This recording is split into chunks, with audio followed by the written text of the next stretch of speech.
Catherine Olivet, bonjour. Vous êtes administratrice de l'Union nationale France Alzheimer. Si vous aviez 3 conseils à donner à des familles dont un proche est malade, quels seraient-ils ?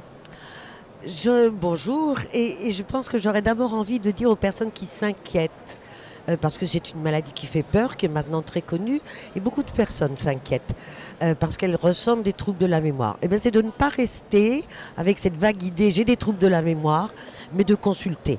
Il y a des lieux destinés à faire des bilans, et ça va permettre déjà de faire le point entre des choses qui ne sont pas graves du tout, et des choses qui éventuellement pourraient être plus graves.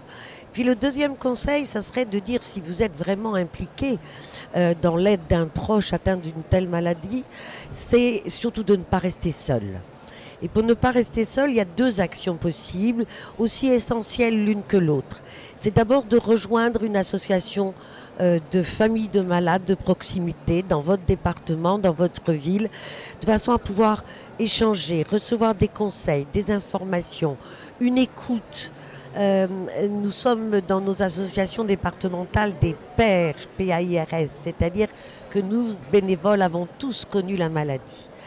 Et donc nous sommes des intermédiaires extrêmement précieux pour permettre aux familles de dire, sortir de leur solitude et pouvoir poser des questions et oser poser des questions. Puis le troisième conseil, c'est appuyez-vous sur des professionnels. C'est une maladie terriblement lourde, terriblement complexe et l'amour ne suffit pas à résoudre tous les problèmes.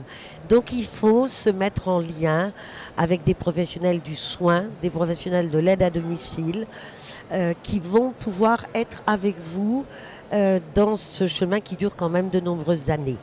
Vous dites ne pas rester isolé. Qu'est-ce que France Alzheimer apporte aux familles de malades ?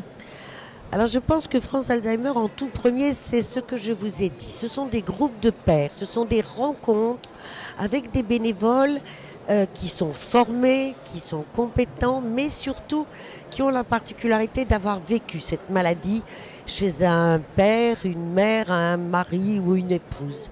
C'est-à-dire qu'il y a tous ces ressorts de l'empathie et de la compréhension. C'est la première possibilité de sortir de l'isolement parce que la maladie en elle-même isole. Catherine Olivet, merci. Je rappelle que vous êtes administratrice de l'Union nationale France Alzheimer et que vous êtes sur le salon des services à la personne. Merci beaucoup.